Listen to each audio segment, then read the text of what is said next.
enough capital or becoming over maybe stretched out with too much investment, it's because they're trying too many different things. And you need to find out pretty quick what you're going to do and stick to it. And as far as growth goes, I think for us, I won't go into the whole story. Talk a little bit about Tienda.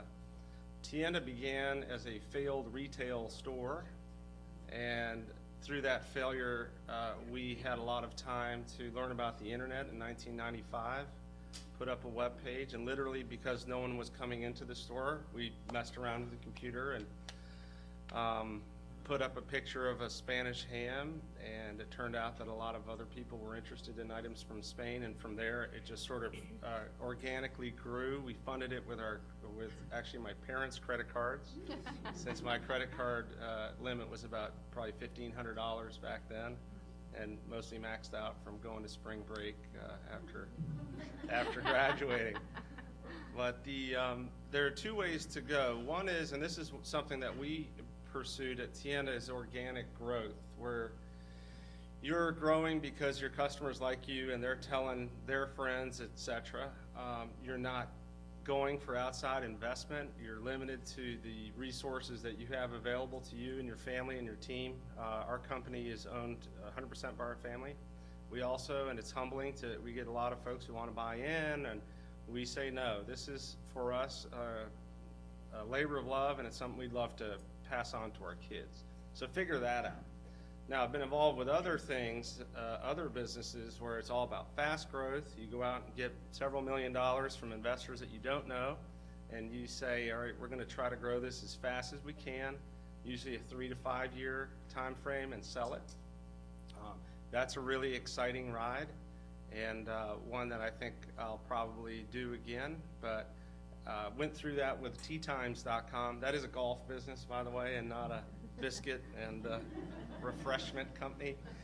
And that was a company where we went out in the late 90s and were able to attract a lot of capital. At that point, internet plus golf was pretty alluring to a lot of folks, and ended up selling after missing the mark. We were trying to go IPO, which is another way to go.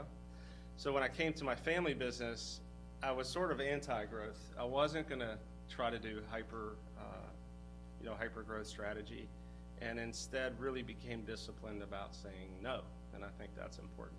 Now that business is on firm ground, I'm ready to do it again and bring in some outside capital, and I think we're going to try this other, I don't know if it's inorganic growth strategy, but it's not organic growth.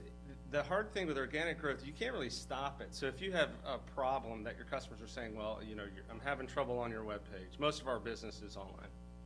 And you fix it. What happens? Well, they're happy and they tell their friends, and then you grow. Or you respond to their requests for different items and you add them and they succeed. The only way that you can really throttle that growth is to limit your marketing. But if it's word of mouth, it's hard to limit that. Or do a bad job. Or raise your pricing. And that becomes fairly dangerous because you can easily create momentum going the other direction. But it is something we talk a lot about, and I think for those of you who are in partnership, certainly with your family or with other folks, talk about it. What do you want to be when you grow up? How long do you want this business to last?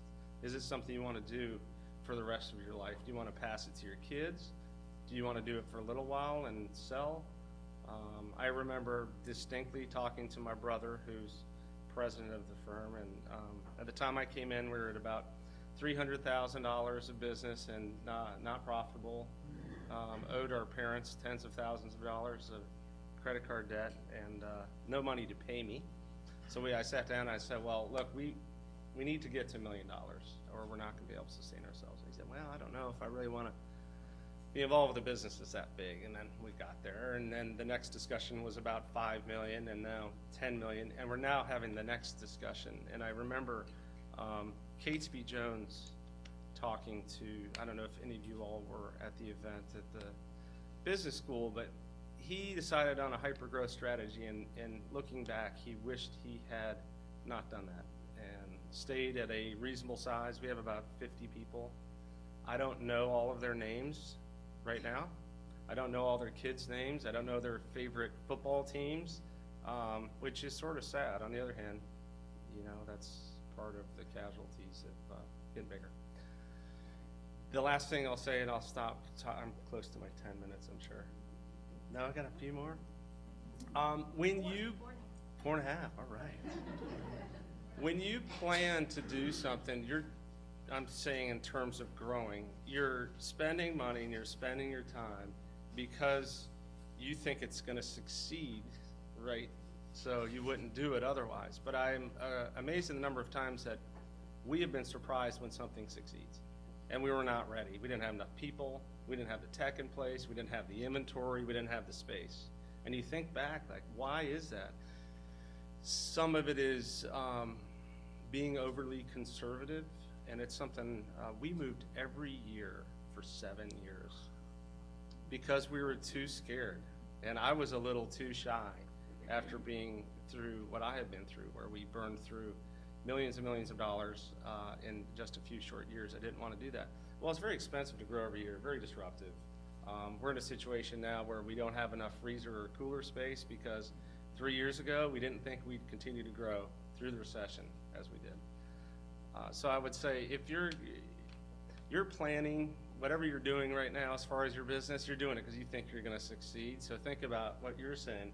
What does it look like on the other end of that? Once you finish that course of 8 classes, and you hope they're going to like it and want to do it again, and be prepared sort of for that the next phase.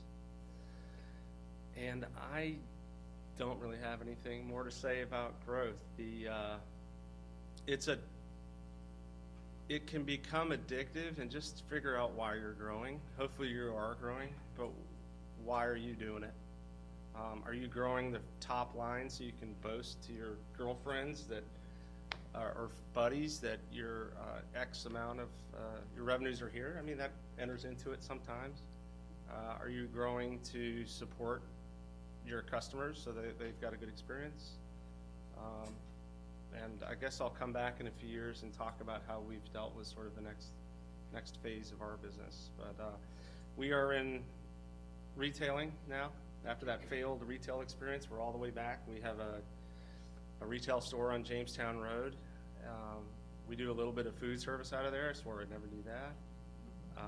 Customers sort of demanded that. We do manufacturing. We opened another company called Virginia Packing that provides a lot of logistics and packaging support for Tienda. That's an intro. I could talk about that one too. That started as a self-help, vertical integrated business just for Tienda. People found out about it. And they say, hey, will you do that for us too? And at first you're flattered and you start doing it. And then you're like, whoa, whoa, whoa. I'm not in the logistics business. I only started it just to help Tienda. We're doing hedging of currency now. And we're having a great time.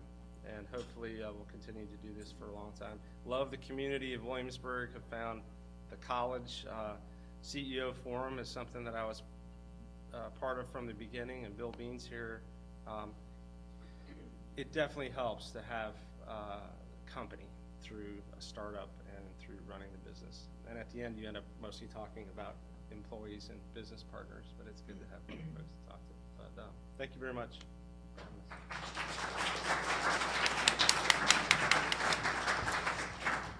Thank you, Tim, and we're going to take you up on your offer to come back in a couple of years. All right. Our last speaker is Michelle Brumfield of Bed Crafters by Michelle. And Michelle writes, after graduating from high school, I attended Richard Bland College and VCU for a business and accounting degree. During my youth, I played a lot of sports and badly damaged my back. I needed a mattress and found the Wyndham mattress. After researching the product, I decided to purchase one. I actually got lucky when I found this quality in a mattress. This mattress saved my life in so many ways. It was at this point I decided that I wanted the same experience for others. Buying a mattress is not something most people enjoy purchasing due to the pressure and sales pitches. I knew in my heart I could change that experience into a positive and painless one for others. I approached the owner of the manufacturing plant and asked him if he would hire me. I explained that I had no sales experience, but if he would give me 30 days, I would know more about his product than he did. I expressed my desire to make a difference and my passion for the quality of the product he was producing. He hired me. I worked every area and piece of machinery in the building by hand before I ever attempted to sell a mattress. I have now worked in the mattress industry for over 18 years. My experience in the manufacturing of mattresses has allowed me to gain vast knowledge in the raw materials used to make a quality mattress. I've built the mattresses by hand in the factory, understanding the benefits and values of each component used in making a bed and how they can be used or changed to meet different comfort and support needs. I began working with orthopedic surgeons, neurologists, chiropractors, sleep centers, and of course my customers to build a mattress that meets their individual needs.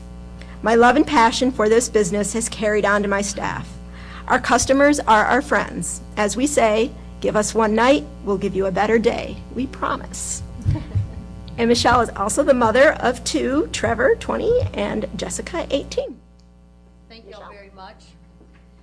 Well, I guess to tell you about growing my business, I opened up here in Williamsburg in 1997 in Ewell Station Shopping Center. Scared to death, came in, I decided I wanted to open up in Williamsburg because I wanted my children to experience this area for their education. Opened the doors in retail, and I wondered to myself, what are you doing? There's a mattress store on every corner everywhere else, but there was only two located here in Williamsburg. I had started in the medical field designing mattresses, and again, it was all about making a difference. It was more so for treatment of decubitus sores. In this particular product, I found it to be phenomenal. The quality that was out there, and I knew that I had a niche, and in starting a small business, I knew that you had to have a niche to make it, and I just felt this passion for making a difference, and I thought, I could go out and make a difference and be successful. I could spend the time with my children, and having two small children, I said I was not going to sacrifice to be a person in business. I was going to have my children there, and they did. They ran around. I had a little castle in the back of the store, and they ran around the store. My customers knew them. They grew up. They were in the advertising, the whole 9 yards. But I guess the thing I want to share with everyone here is I think in being a small business owner, the most important things to grow is to participate in the community, have a niche in your business. The customer service has to be there, quality product that you're providing. Even in the quality product, you have to stand behind it in customer service. Always listen to that customer, especially in retail, and we all know retail, I mean, you can be right, but they are right. No ifs, ands, or buts about it. They are always right. I think that with the growth of what Bedcrafters has experienced here, it has been my passion, my staff, listening to your employees, the great input that they can have, because you can't always be there as an owner.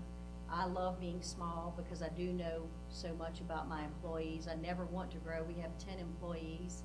In growing my business to the new location, it was almost kind of a demand because we had so many people traveling from Richmond, coming to see us, and it just seemed like such a waste that they had to travel, and it was almost like I was drawn that we had to go there.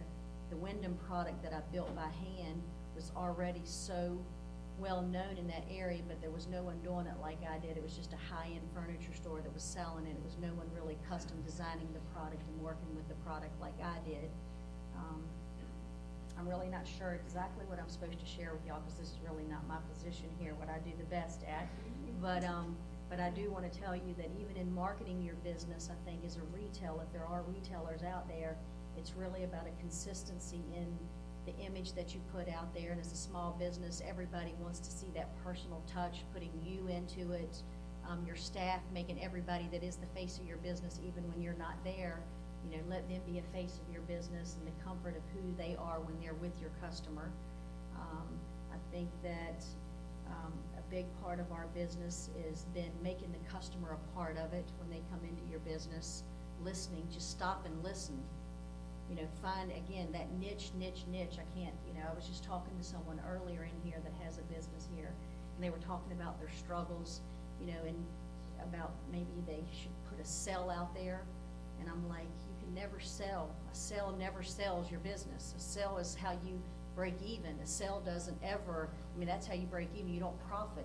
And without profit in a business doesn't continue to exist. So, profit's not a bad word in business, everybody out here. And I'll tell a customer that every day. They'll come in and try to negotiate with me, and I'm like, Bedcrafters doesn't sell a sell. Bedcrafter sells a quality product. It sells customer service. It sells a great night's sleep. You know, we're going to be here to take care of you.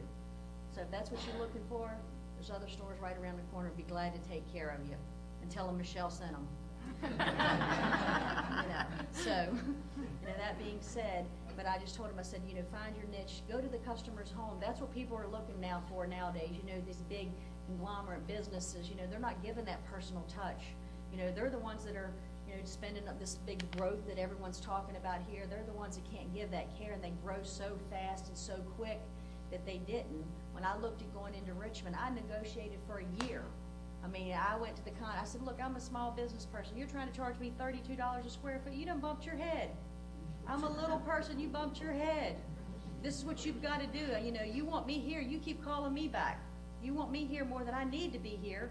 So you just got to hold your guns, and and they come around. They come around because they need you as much as you need them. So you just have to stand true, get the right people on your team, the right attorneys, the right realtors, the people that know your goals, a business plan. I sat down and worked 40 hours on my business plan. Then I took it to the Chamber of Commerce, and I had them look over it and see it. My business partner in Richmond, I had other people that I found my weaknesses. That was a big thing. I had to sit down and look at myself in the mirror. I found out what my weaknesses were, and every weakness that I felt I had to find someone to fill that. My best friend and my business partner in Richmond, Annette, she's amazing. She puts up with every part of me and my little scatterbrain, but you have to figure out what your weaknesses are so you can fulfill that in your business for the growth, whether you have one employee or you have 100. You have to figure that out. You have to have plenty of time, because as a small business person, you have to give almost your life to that business, So I had to bring my life at home into that. You got to be prepared to do that. Is that what it's all the questions I was supposed to answer? I think you hit the points, and I'm sure that more will come out in question and answers. Well, if that's how you give want us to one night, we'll give you a better day.